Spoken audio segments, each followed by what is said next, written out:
পশ্চিমবঙ্গ সোনার বাংলা হবে।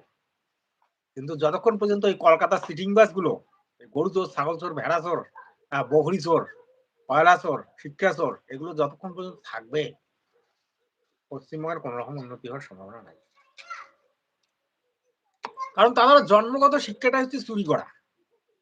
ভাই আমি কলকাতায় দেখেছি ভাই একটা শালা ৫ বছরের বাচ্চা সেও শালা চুরি করে। ২ বছরের বাচ্চা সেও শালা শাড়ির টুকরা নিয়ে দৌড় মারে। আমি কলকাতায় মহিষবাথানে ২ বছর ছিলাম। আমি স্টোর কিপার হিসেবে কাজ করেছি। শালা আমাকেই পিস্তল ধরেছিল। স্টোর থেকে জিনিসপত্র বার করে দিতে হবে। নাহলে আমাকেই গুলি করবে।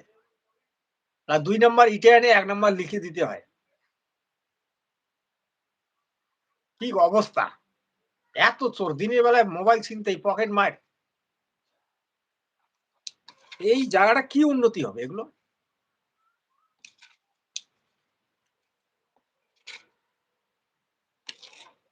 এইজন্য কলকাতা তো কলকাতা নয়, কলকাতা হচ্ছে চোরেদের মাসি, চোরেদের পিসি,